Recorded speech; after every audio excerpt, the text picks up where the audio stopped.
In spite of abundant debates about the quality of democracy and judiciary in Turkey, there is little in written.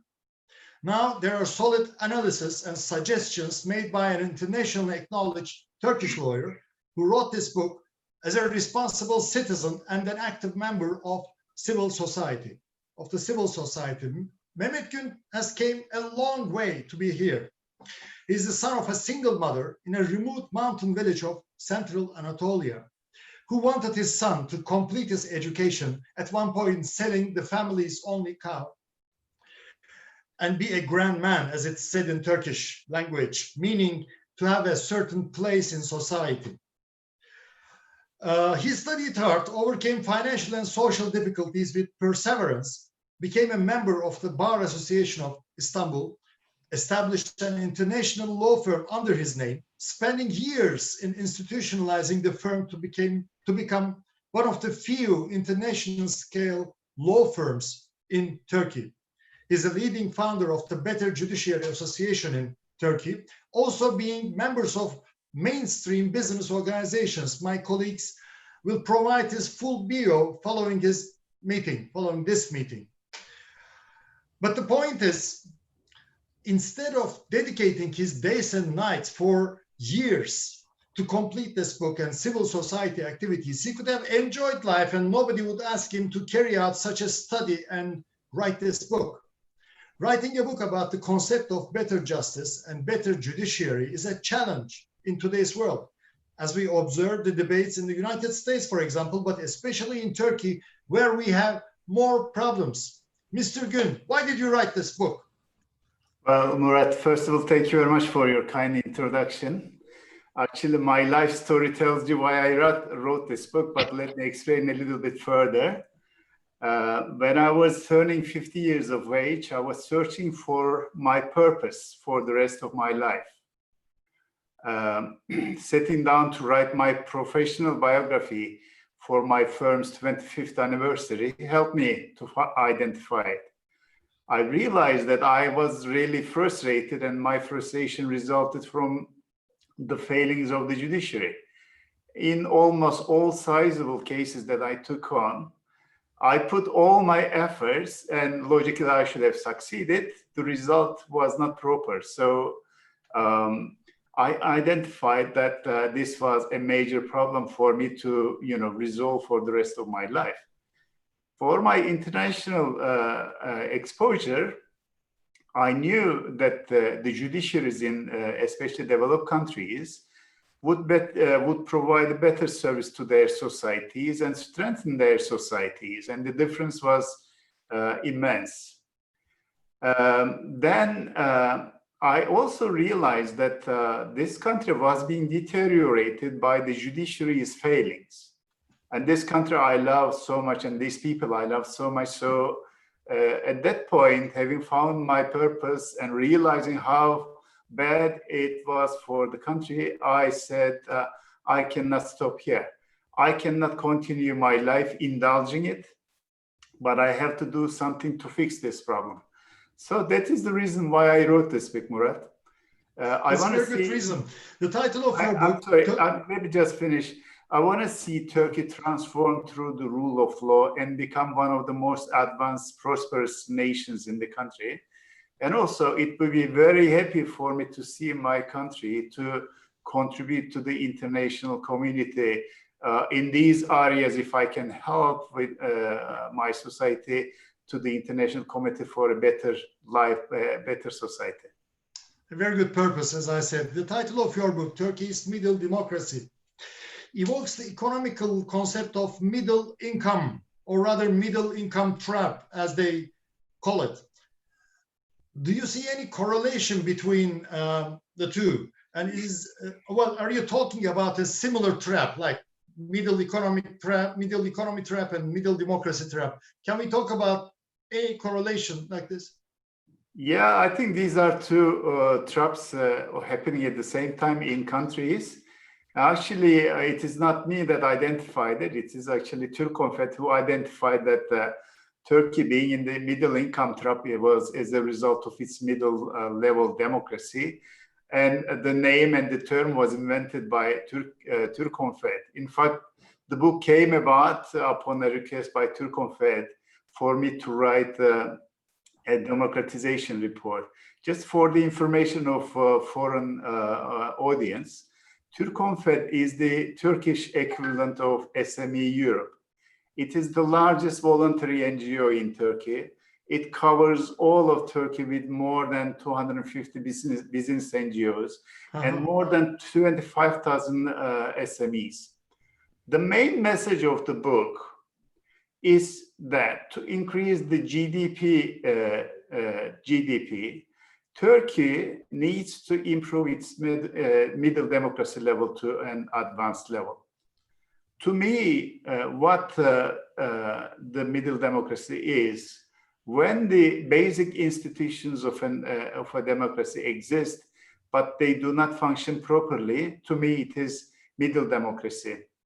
When the institutions function properly or better, it is considered an advanced democracy. I believe, despite Turkey is backsliding a little bit in the recent years, Turkey is still a middle democracy, not a hybrid one. I think it would be inaccurate to call Turkey as a hybrid democracy. I agree with the economist description of hybrid democracy, where they say that the autocratic features occur together with the democratic features. However, these two does not necessarily mean that the country is a hybrid democracy. We need to identify the causes of the autocratic features. And to me, the way to identify it is dependent on the answer of these two questions. One is whether the ruler allows the judiciary to function in a limited way, or the other question, whether the failings of a judiciary allows the ruler to become autocratic. If the answer yes to the latter question, then it is still mid-level. But I must say, this is a big danger for all societies and all democracies. The line between the two is very thin, and very easily one country develop into one from the other. And every country should be aware of this one. I heard, for example, from the UK that Lord Kerr recently said, UK need judges to limit the executive. They have such a high reputation, but they are concerned about this, the ability of the judiciary. I believe the UK's judiciary will never allow the UK executive to become autocratic. However, if we ask the question for Turkey, for ourselves, we have to accept that the Turkish judiciary is currently unable to do so. Thus, we see very right opinions about Turkey becoming an autocratic country. And in a nutshell, to me, major determinant of a country's democracy level is actually the level and degree of independence and efficiency in function of their judiciary. Yeah, that's clear actually, but it's very related to politics. Turkish democracy had a number of political problems, like coups and coup attempts, which had consequences in the legal framework.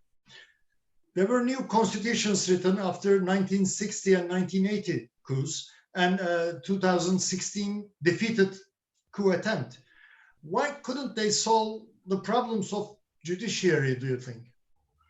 Let me, as an enthusiastic lawyer, answer your question with an evidence and ask my team to share a diagram based on polity document.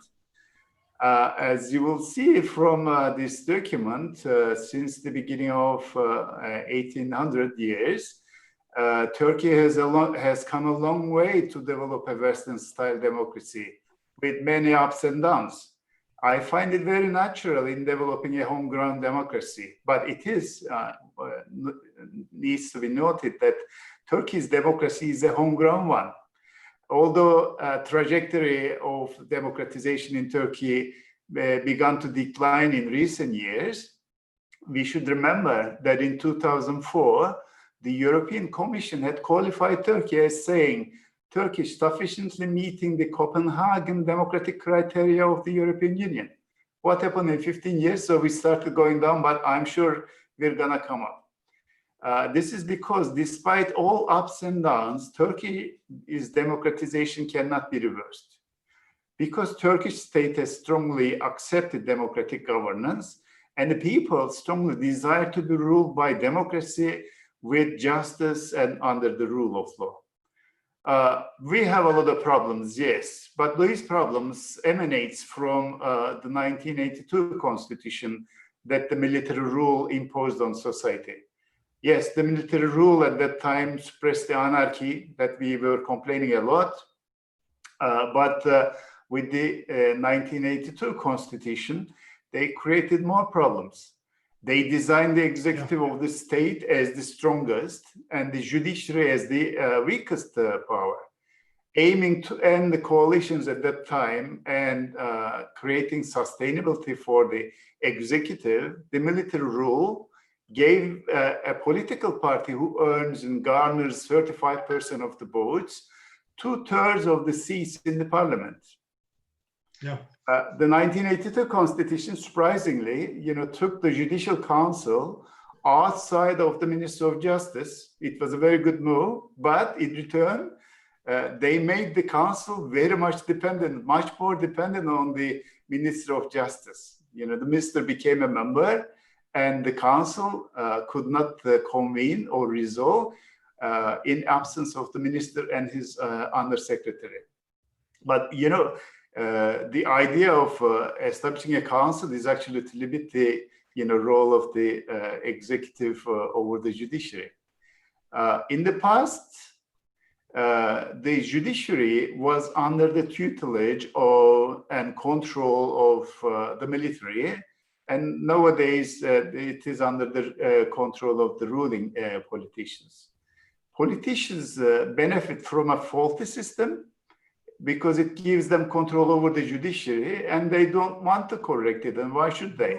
Yeah. And I think the answer to your question is that they could not solve it. It is not that they could not solve it. It is because they did not want to solve it. Like conflict of interest problem.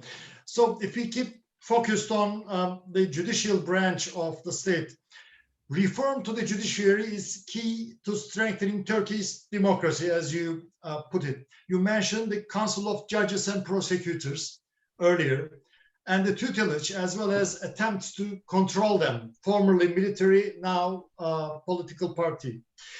Can you expand on who the council are and what role they play? Mehmet.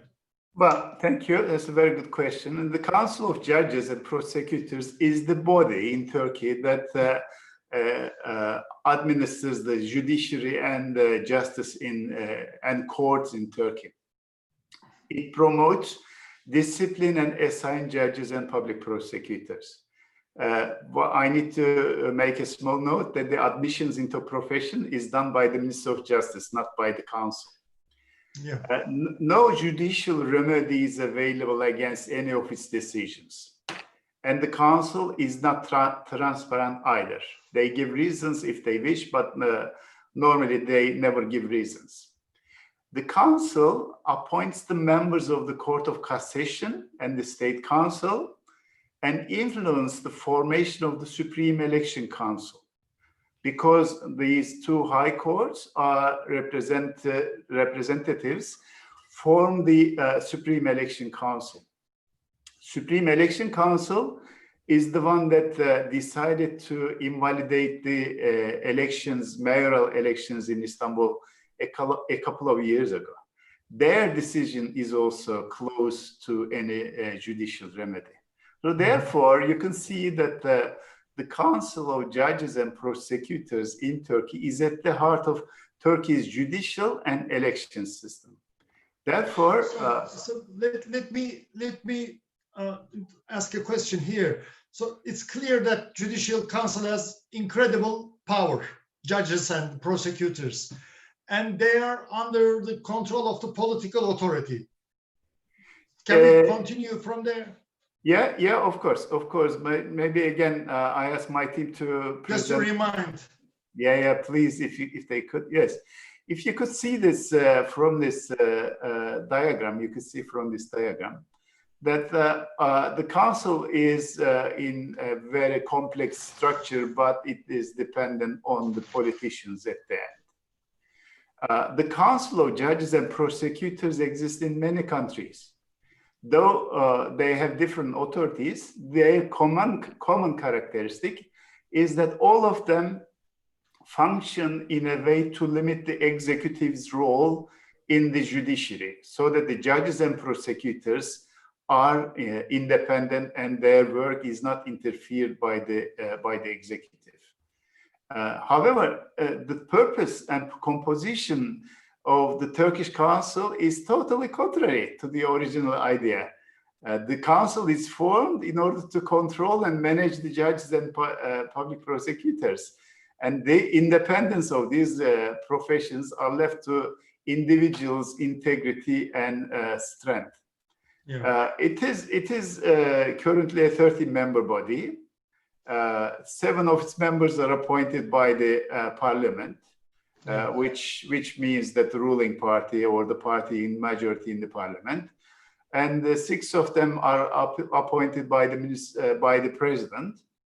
2 of them are the minister of judges. We have to remind that ruling party in the parliament or the majority party appoints 7 members, 6 members also by the president, who is also the leader of the majority party in the parliament.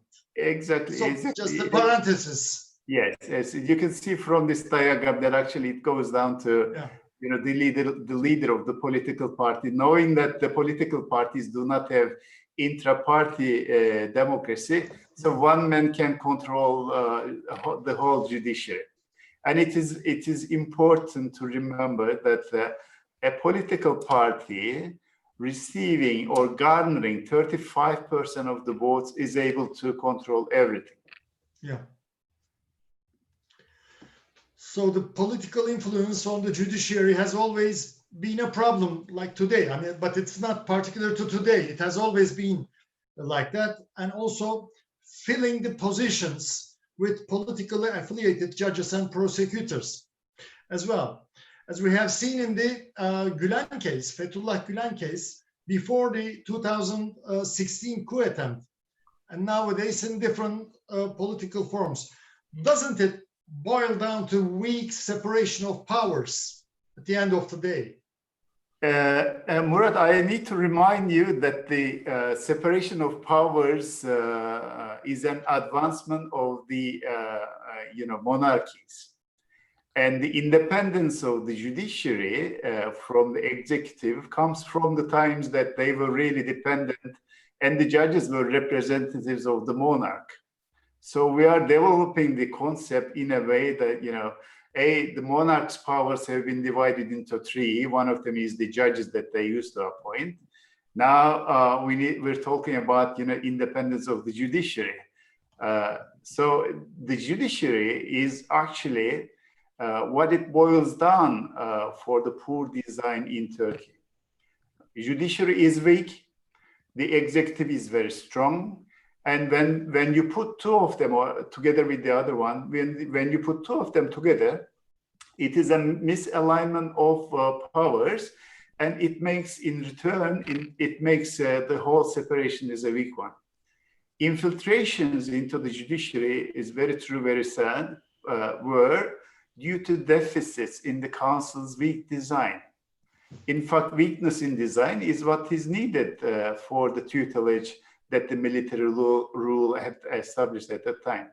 Both military governments, you and I know very well that both military and civil governments either directly placed their trusted people in the judiciary, or their oversight allowed people with allegiances to religious sects as Trojan horses or trusted people of others allowed for infiltration. It was the society knew everything, but it was impossible for the society to intervene and protect the integrity and independence of the Judicial Council. Unfortunately, yes. Yeah. Because simply because the judiciary lacked transparency and accountability, and these two concrete deficits made it possible for the infiltration and impossible for the people to stop it. You know, first of all, lack of transparency meant that the Judicial Council could arbitrarily and according to the desires of their true rulers decide.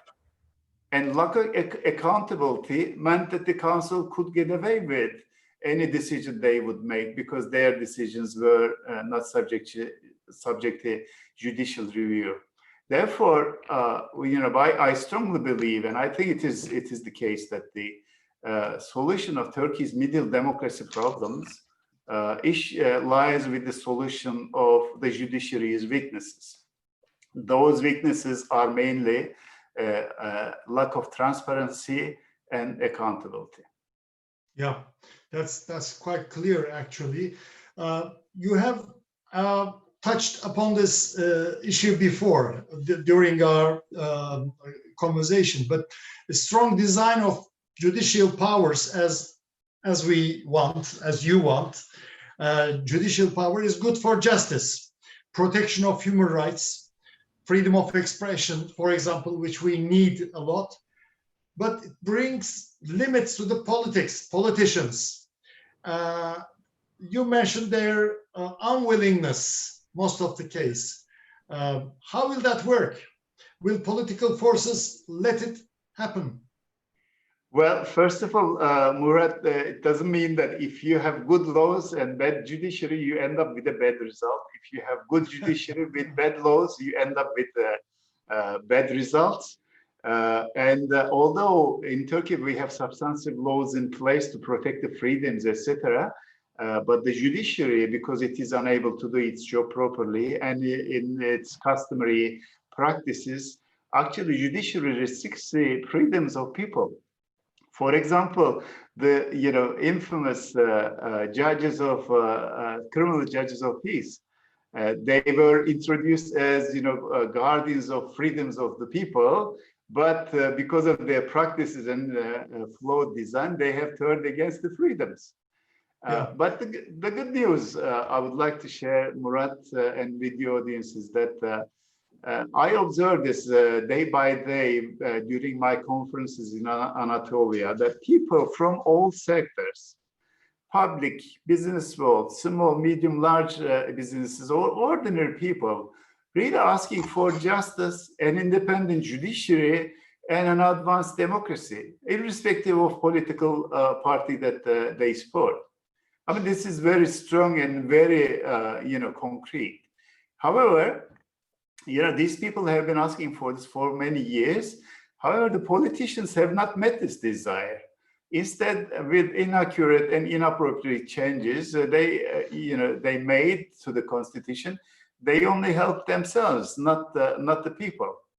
Obviously, how to change it, how to correct this, you need volunteers. And in a democracy, it is the NGOs, non-governmental organizations, are actually the institutional volunteers. And I'm very happy to be involved in this work that, Better Justice Association that I'm leading as chairman, and the two confed together volunteer to address this issue and come up with a solution that will address, if realized, fully what public really wants and desires. We have already received strong approval on our proposal in Turkey. Our judicial structural reform conferences throughout Anatolia were well attended, although the matter was very boring. People listened very carefully for maybe 1.5 hours. And in an internal survey within the Turkconfed, it was voted the top approved activity of Turkconfed. I would like to say, I believe in my people, I believe in my country, that when we demonstrate to those ordinary people the connection between a good paying job, prosperity, and rule of law and advanced democracy, they will follow it. They will ask the politicians, and the politicians will realize at the end that it is good for them actually to make the judiciary independent. They will do better job if they agree to make it. Yeah. So together with volunteers and civil society, at the end, you're going to go to the parliament, to the politicians, and explain that. Then we come to the million-dollar question. What are you going to tell them? What's your solution for the judicial problems in Turkey? Murat, actually, the answer is not worth million, but it is worth billions and billions, because it is going to allow Turkey to realize its full potential. And realizing the full potential will bring billions and billions to Turkish society and Turkish state. When we go to the politicians and to the public, we need to have a solution available, and we need to be able to explain that we are not there simply making empty promises, but we have a concrete proposal. And for this, we need to first of all identify the areas of problem. Let me tell you, summarize of my answers to your questions. Turkey's problems is A, lack of attention to production of good quality service. Nobody paid attention to producing good service to the society. And what we are talking about, and everybody knows, that the separation of the judiciary as an independent power and independent of the executive and the legislature. And in order to identify this problem, we say that it is the composition and the control of the Council for Judges and Prosecutors. But when we go to there, then we come across this question: accountability, transparency, and we have to acknowledge that they don't work, they don't exist, because there is infiltration. And we are all saying that the role of Minister of Justice must be, limited and eliminated from the judiciary, but no one has come with a concrete idea.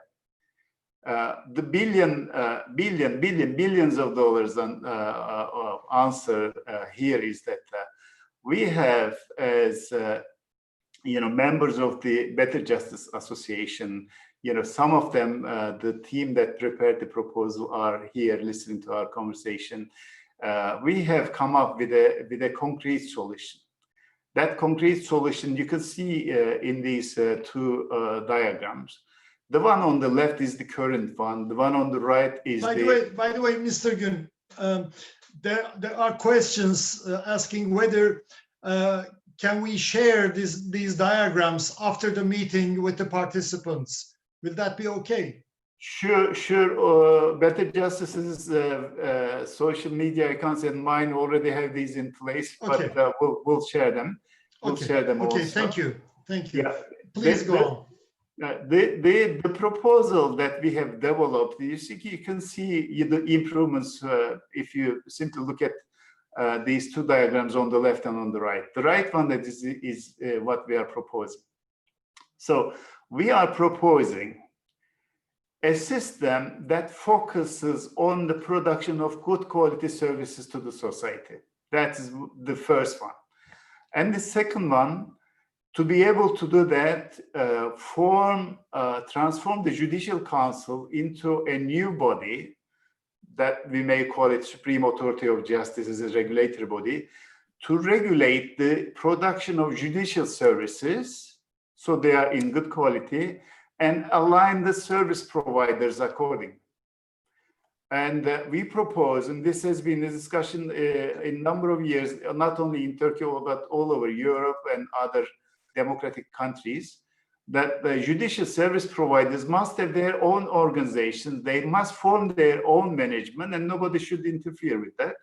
We are proposing here to allow all the service providers, judges, prosecutors, and lawyers to have their fully independent professional organizations and focus on production of good quality service to the society. We have said that there are a lot of accountability and transparency issues, and we need to make this whole system fully accountable. So we need to create a court, a specialized court, dealing with all issues relating to the judiciary. And we need to make that every acts and decisions of the judiciary, and also in relation to the judiciary, subject to judicial review.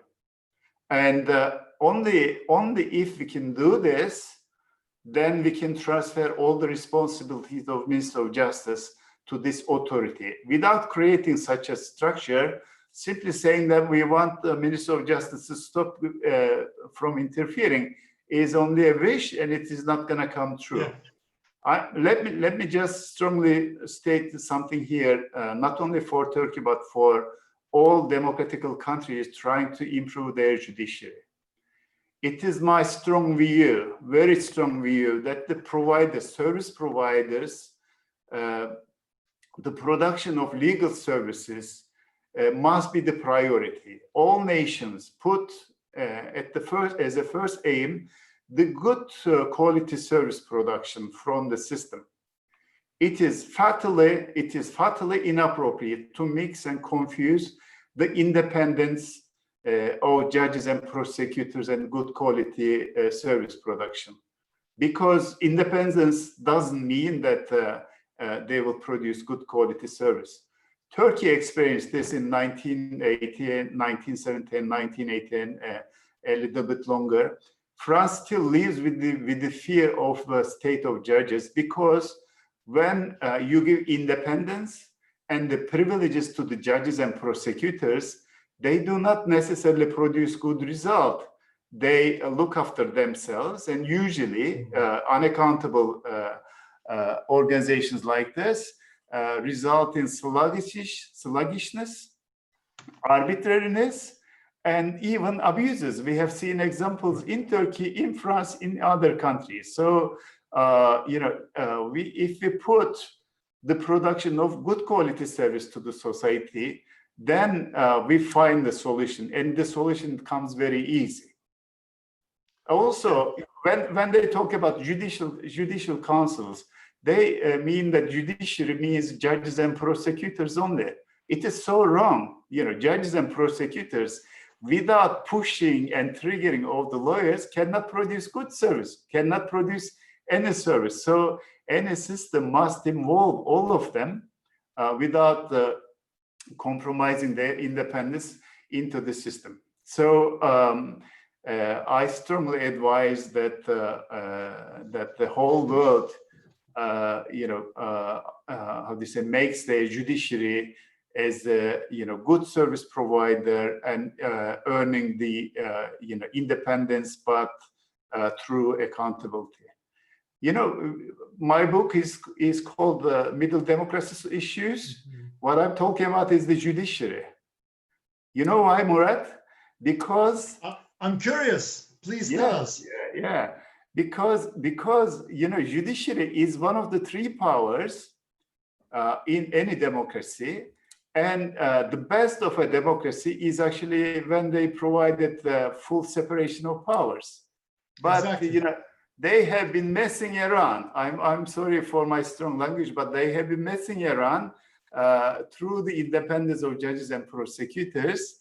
But in all countries, including the UK, in Germany, in France, in Italy also, the executive is one way or the other is involved in the judiciary.